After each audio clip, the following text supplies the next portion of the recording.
Hey, everybody. I'm David Rice. I'm the chief editor at Dentistry IQ. And with, as always, Hey everyone, Pam Maragliano-Muniz. David, oh my gosh, I'm like dying this week. This is going to be a good one.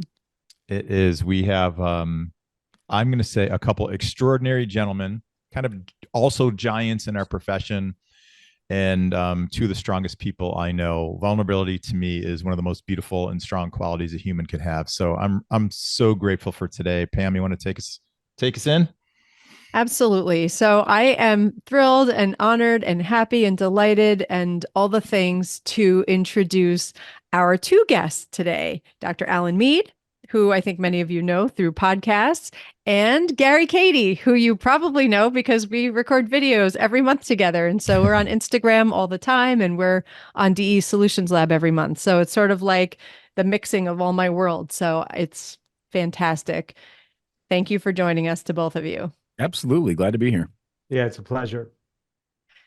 So, today's topic, we're talking about kind of overcoming challenges. And specifically, we're going to be talking today about sobriety. A lot of dentists struggle with it. It's probably one of the biggest epidemics among dentists. And I'm not sure why that's the case, but I mean, I guess I have plenty of ideas why. Um, but both of you have been able to kind of overcome it. And I was hoping that maybe we'll start with Alan. So Alan is a dentist still practicing. Gary is a practice coach and and is a facilitator with dentists. So it's sort of different perspectives on which you guys have struggled. So Alan, I'd like to start with you because I think a lot of us as dentists will be able to kind of we'll be picking up what you're putting down. So would you share kind of some highlights of your story? Sure, absolutely. I mean, you were saying you're not sure why addiction and alcoholism is runs rampant in dentistry, and I am sure. I know exactly why. Mhm. The culture is soaking in alcohol, basically. I mean, and actually alcohol wasn't really my problem. Alcohol was where I started, but I remember I didn't drink that much in college. When I turned 21, I was a senior in college, and I drank probably like maybe not even a regular college student. I drank. I was 21. I started to catch up from not drinking, but I remember be the night before our white coat ceremony at the University of Minnesota in 1993. And they didn't call it a white coat ceremony then, but I think that's what it was. I was at the bar. I was at the bar with a bunch of my new friends. Like it was in and I remember I lived at the Psi Omega house, and I've told the story 1,000 times on the podcast, but like they had a pop machine and they had a kegerator, which was basically a refrigerator with a keg of beer in it. It was 50 cents for pops, but the keg was free. So like that might be one of the best analogies of like just the culture of dental school and dentistry in general, I think. And mind you, as I've gotten older, as I've gotten like longer in my sobriety, I tend to be more irritated at that culture than I used to be. I used to just assume that it was part of the thing, and then but the problem is that if we just assume it's part of the thing, then we normalize some stuff. And I suspect Gary has something to say about this too. But so the reality is that I started drinking in dental school, and I probably drank a little bit like an alcoholic when I was in dental school. The great news for me is I rarely had to drive anywhere because everything was on campus. I lived close enough to the school that I walked. So some of the consequences of heavy drinking when I was in dental school were probably born from the fact that I didn't drive very much. I mostly walked and stuff. So, and I was the guy that was always happy to go out to the bar on Tuesday nights or whatever. And I would always drag a friend and that sort of thing. But so alcohol was a big part of dental school. I don't know that I was an alcoholic at that point, but when I came home from school, from dental school after I graduated, I came home to the town I grew up in, the town I live in now, started practicing with my dad. And I realized there's kind of a big hole in my life. Like I didn't realize drinking was a coping mechanism for me in dental school that I didn't realize it was a coping mechanism, but it was. So I got back to the real world, and the coping mechanism of dragging your friends out to the bar didn't really work. Like I didn't have that. It was a little harder to do that as a young dentist in town, that sort of thing. It's not that I didn't drink. I just didn't. I wasn't very social with the stuff. But when they started giving out samples called Vicaprofen back in probably it was 98 or something like that, 97, 98. They give it out. You guys remember the Vicaprofen samples? That I do. I mean, like they, I've joked about it before. It was like it was marketed specifically at dentists because it was hydrocodone mixed with ibuprofen, and they'd give free samples to dentists to give to patients. Well, I started my drug, that's kind of how I started. That said, there were always kind of, we had diazepam available at the office, nitrous oxide. So I started experimenting, and it did not take me long to decide this needed to be part of my life because I'd made the alcohol part of my life and it was more socially acceptable and normal. But I had found that as a coping mechanism that worked really well for me. So then I basically, about 1998, I kind of kicked off 4 solid years of active addiction that just got worse and worse from there. So, and then actually, one of my best friends, an oral surgeon in town, he's still an oral surgeon in town, helped put together an intervention for me in 2002, January 2002. And my family came together and they intervened on me. They did an intervention. I always say that like the TV show interventions are much better television than my intervention was because I was always like, every once in a while, Gary probably knows this story. Every once in a while, you'd like stick your head up and look around. You'd have this moment of clarity going, what am I doing to myself? What is going on? So like there was a little part of me in the back of my head that knew how messed up everything I was doing was. And I wished I could stop, but I didn't know how. And well, so when someone came and basically, as my brother-in-law likes to say, he Starsky'd and hutched my car so I couldn't run away when they came to my office after lunch. Like my team who knew what was going on, the intervention team said, don't go back to work after lunch. We're coming to get him after lunch. And so, yeah, it was, so when faced and I had to admit what I was doing, I was ready.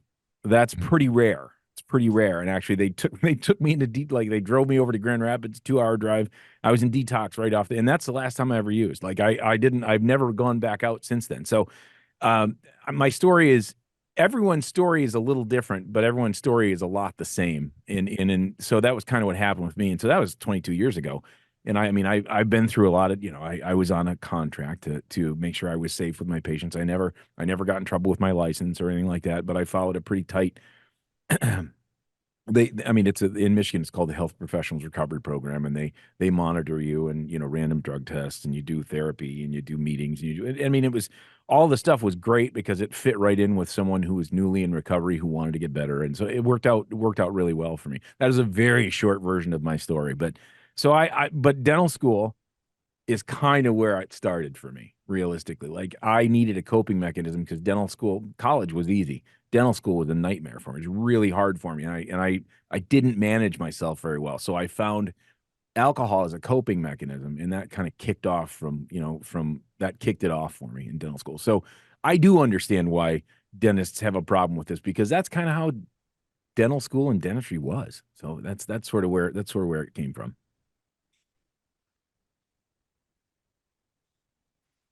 I think you're right, actually. Now that you mention it, it's funny. It's like every time there's an exam block or anytime you're kind of done with a semester or something like that, it was like the free pass to now go and drink as much as you can, as often as you can, whenever you want. When you finished gross anatomy, the very last gross anatomy exam you had, I remember there were a lot of people that were in trouble that night. that night was we went a little crazy because we were done with one of the the grind classes, that sort of thing. Stuff like that, landmarks like that were always marked with alcohol in dental school. And I don't know about you guys, but I wasn't really the most mature human coming into dental school. Yeah. And I think that like some of those evenings became like badges of honor. Like we are just going to totally let loose. And then you told all your war stories, and it's what bonded you to your classmates. And yeah, if we sit here and think about like how unhealthy that really is. And to your point, Alan, if that's the culture that we live by every exam block, and there's more exam blocks today for students today, and how frequent that becomes and how the norm that becomes, it's a slippery slope. I agree. So yeah, Gary, how about you? My sobriety date is May 1st, 2008. So I've been doing this for 15 years straight. And It was the worst and best thing I've ever done. And I'll say it was the worst because when you're grappling with am I not, that is living hell in my experience. I'll rewind all the way back to coming out of the womb. I think I was destined to be an alcoholic because I was a self-medicator because of two things. I never felt I belonged anywhere, and I was Mm. completely uncomfortable in my skin. And all I did was try to, figure out ways to numb myself to get inside of this. Like I was extreme sports and like adrenaline. Um, I was a workaholic because I didn't want it. I was like I wouldn't drink till 5 p.m. because then I'd be declared an alcoholic if I drank before 5 p.m. So that these are the belief systems that I was doing to justify my world, right? So I'm sitting there, can't drink before 5. So I was a workaholic from the minute I woke up till 5 p.m. and then I cracked either a beer or wine was my drink of choice. And you know, I didn't want to live and I didn't want to die, right? But there was like I only had one friend and it was alcohol. Like that was it. The rest people around me coexisted, but there was one thing that was never going to leave me, and I started drinking on my favorite drinks: Tanqueray, Boone's Farm back in the day, Night Train, all the cheap stuff. I used to go in at 16 because I looked older than everybody. I was tall and I was looked older, so I was able to get drinks for everybody.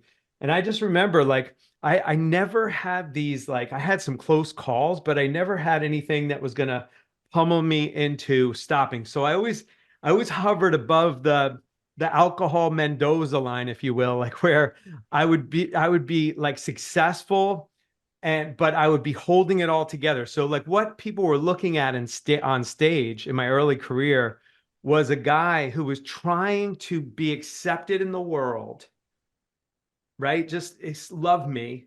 I've learned now that there's two places to be in life: being in love or a call for love. I was a perpetual call for love. And all I wanted was people to like me. And so that's how I got on the stage a lot. And, I would spew information, but it wasn't until I got sober. And it's funny, getting sober is my wife came to me. So when you pile up circumstances, so the year was 2006, 7, economy tanking. My son was diagnosed with autism, and I'm workaholism. So I got workaholism, autism, and alcoholism, and I didn't know where to turn. So usually what happens is like people break out in handcuffs at this point, or they get into an accident. Mine was I had to give this inspirational speech to my team at the end of the year, and I decided to get wasted. And I said, this was the worst year. I just like hammered this negative speech, right? And my wife's under the table with her nails, twisting my quad. And she stood over me the next morning with her arms crossed and said, I'm never going to do that again. You don't have to quit drinking, but you can't stay here. We're moving back to New York. We were living in Arizona at the time.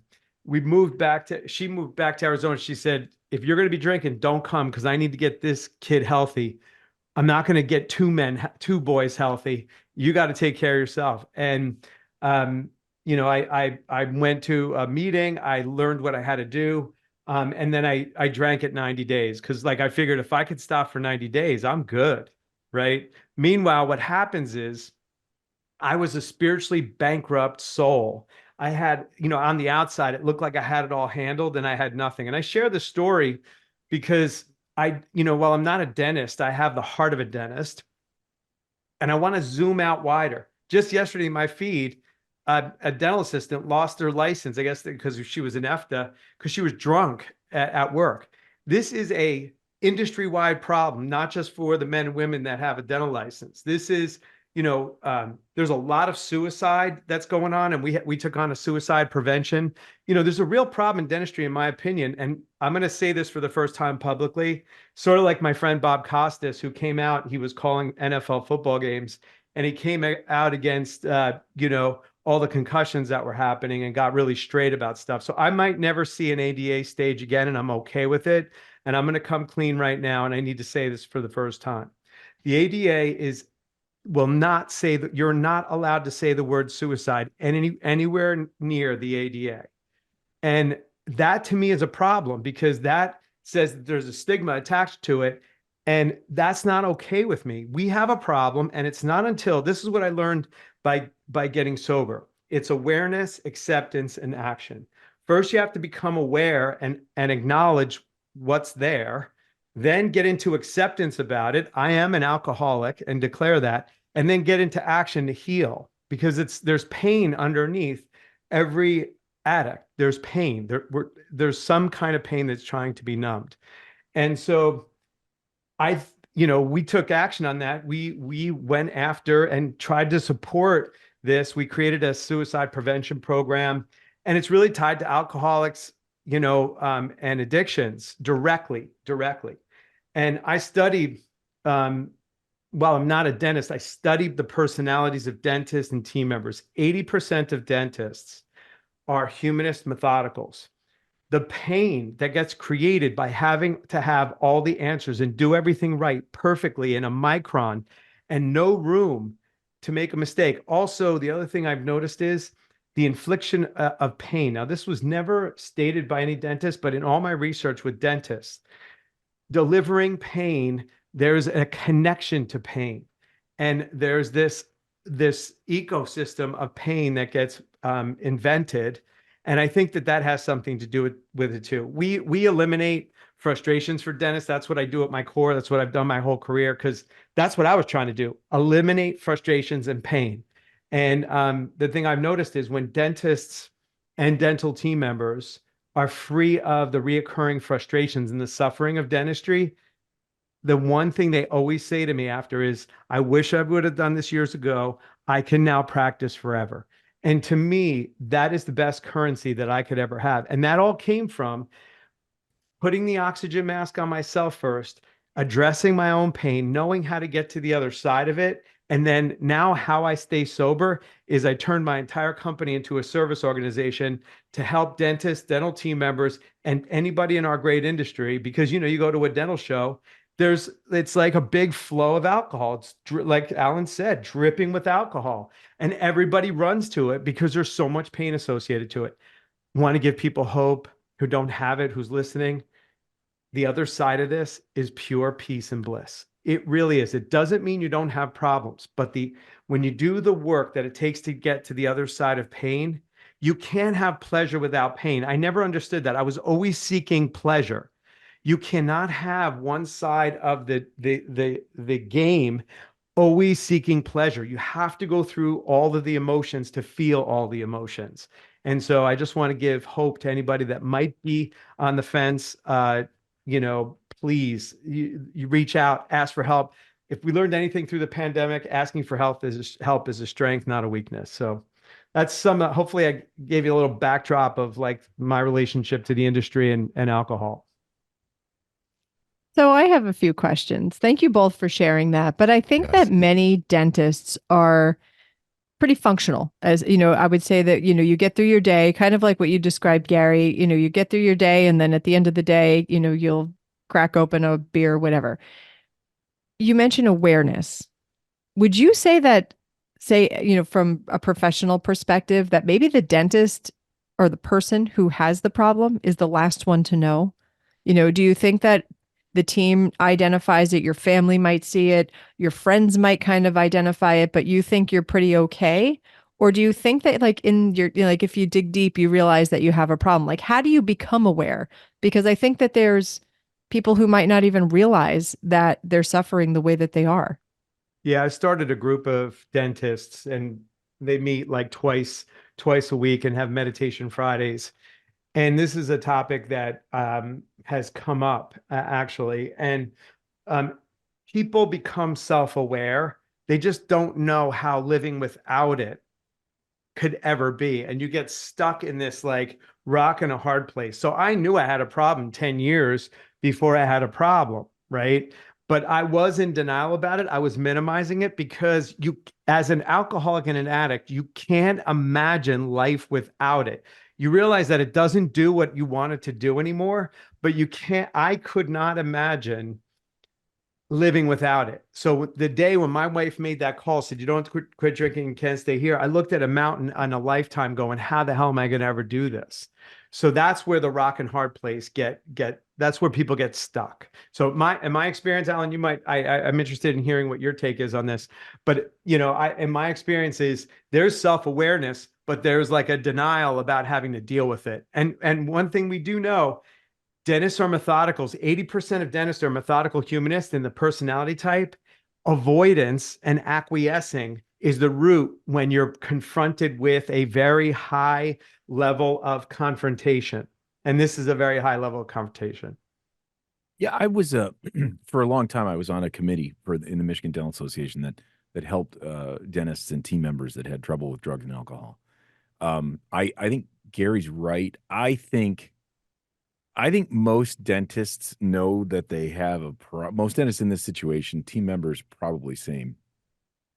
I think they probably know that there's a problem. Like I said, everyone seems to have like a moment of clarity every once in a while. But the reality is Gary's point about the idea of living without it is too overwhelming to even handle. So, you kind of bury it. Now, I'll tell you an interesting thing. Alcohol is so ingrained in our culture that it would be easier for someone to not think they have a problem with alcohol. So I had the, I've always said this, it's really funny. I had the advantage of drugs really being my problem. It's no one would look at the way I was using if I had ever admitted what I was doing. No one would have ever said, no, that's okay. Now what you're doing is fine. Like that's normal. People do that. I was taking handfuls of pills during the middle of the day. It's just not normal. So I had to keep everything kind of under wraps. I didn't use with anyone else. So alcohol is a problem because our culture is so used to people drinking in celebration. And so, if you met a friend for dinner after work, of course you're going to have a couple drinks, that's so like, I will say that the self-awareness with straight alcohol is probably harder. I never had to really deal with that myself, but because Gary had said something earlier, like you had to face the fact that, am I really an alcoholic? So I got to tell you, like, especially once I got into treatment, I never once was like, am I really an addict? Because like all you had to do was look at what I was doing and it was nuts. It was crazy. But if it had been alcohol, I think it would have been a lot harder. I think in dental school, I drank like everyone else drank, right? And so was everyone else an alcoholic? No, I guess. I don't know. I'm kind of glad that I didn't have to justify. Like, it would be easier to justify what I was doing if it were something that was culturally normative. And that's one of the problems with dentistry and alcohol in the culture. It's really normalized. So it would be a little harder to get past that. So in any case, did I know I had a problem? Yes. I tried to stop a million different ways, but I never really could.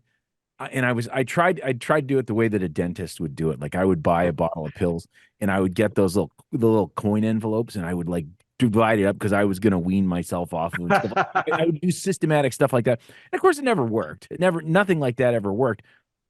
And it was because I wasn't honest with anyone about it. Like no one knew what I was doing. In my brain, no one knew what I was doing. My team had a pretty good idea what I was doing. This friend figured it out, but I wasn't open about it. Like I let my family believe I was narcoleptic. I let them believe anything that would let me keep using. So that was kind of how it worked, and I knew I had a problem, but I didn't think there was any way to face it. Like life without it, as Gary said, was just I couldn't even imagine it. I couldn't imagine how that could work. Yeah. All right. So at what point would you say being an addict becomes an issue? That's a pretty easy one. I like Narcotics Anonymous's take on this is basically any time that your using becomes a problem for you or others. I mean, and so like, what does that mean? A DUI, that's probably a problem. Like missing work, that's a problem. There's like, the story is, I don't know that it has to be the same level in everyone's life, but I mean, even how they diagnose it is kind of how much of a problem it causes in your life. I mean, like how many marriages have broken up because of drinking or drugs? How many, like, So when is addiction a problem? Diagnosis of addiction is not my business. I have ideas in individual cases, but the other thing is like, like Gary's probably heard this before too, try it for 30 days. If you don't like it, we'll refund your misery. It's like one of these things where, and the other thing is, if you've ever thought to yourself, man, am I drinking too much? If you get to a point where you are questioning whether you are drinking too much, you're probably drinking too much. Regular people that don't have a problem with alcohol never think to themselves, am I drinking too much? Am I right, Gary? Did I miss something there? Or is that real? No, you're cracking me up. I'm really enjoying listening to you. It's like, it's the point of where your life becomes unmanageable, but the problem with that one is dentists really like to suffer. I always say pain is necessary and suffering is optional. If you stay in the pain, it's optional. But like what happens is dentists are paying themselves last, dealing with BS teams, dealing with BS, all this stuff. Yeah. The threshold for pain in dentist is so friggin' high. I'm trying to lower the score on this, Alan. And the threshold for pain is so ridiculously high. And my favorite thing I open up often is make the unacceptable unacceptable. If something is unacceptable for you, how much money you're making, how much weight you're carrying, how much, your social life, your mental life, all those things, if that's not working for you, I would look underneath. And I love what Alan said. Like my wife, we call her a normie. She's not questioning whether she's drinking too much. She'll drink a glass of wine. She can stop. Like we were out, she still drinks. We were out and I'm buying like $40 glasses of wine. I'm not cheap, but when I'm not drinking them and you leave half, I got a problem with that. My wife has no problem going, I'm just done drinking this glass of wine. I'm great. Like I used to drink her wine when we would leave dinner, because it's like no glass left behind when you're an alcoholic, so the people that have this challenge, if you're questioning it, that's a good start to start looking. And then what I would look at is your life working or not? Because if it's unmanageable, the last place an alcoholic looks for where the source of the problem is alcohol. And it's usually, in my experience, when I work, because I work with a lot of dentists who want to develop their practice, but they really want to develop their life. They come to us because they want to have a different kind of life than the suffering that they're in. And I'm not just talking business. They know that I've been out publicly about, addictions. So a lot of people that come to us are suffering already and they just want to get it fixed. And it's like, boom, boom, boom. They start getting to work and their life, by the way, at my 90th day, for those people that are dealing with dollars, my business, when I was drinking, went down. When I stopped drinking for those 90 days, it went completely up. I wrote a book called Raise Your Healthy Deserve Level in my 3rd year of sobriety. And what I learned was, in life and in business, you don't get what you deserve. You get what you think you deserve. If you have low self-esteem and unworthiness, no matter what you do, you're never going to be able to have the time off you want, the money you want, because you think you're unworthy and undeserving, and you inflict self-inflicted pain on yourself, and you don't allow yourself to have joy when you're breaking integrity breaches throughout your day, which was mine. I said I wasn't going to drink at 5 p.m. and at 5 p.m. I'm drinking again. Integrity breach stops all the ability to receive and have love, joy, connection, peace, all the things that we all strive for. So that's where to look. Thank you, everyone, for watching or listening to the show this week. And thanks to our guests and sponsors on this episode. Please check out our social media at Dr. Pamela_Maragliano and at Dental Economics Official. Or you can check me out at Ignite DDS or at Dr. David Rice. And go to dentaleconomics.com to receive dental economics. You can choose to receive DE in print or digitally, and you can also get the details of our Principles of Practice Management Conference on our website. If you have topics or guests or anything you'd like to talk about on the show, send us an email to dentistryunmaskpodcast@gmail.com, and we will do our very best to make it happen. Thanks again, and we'll see you next week.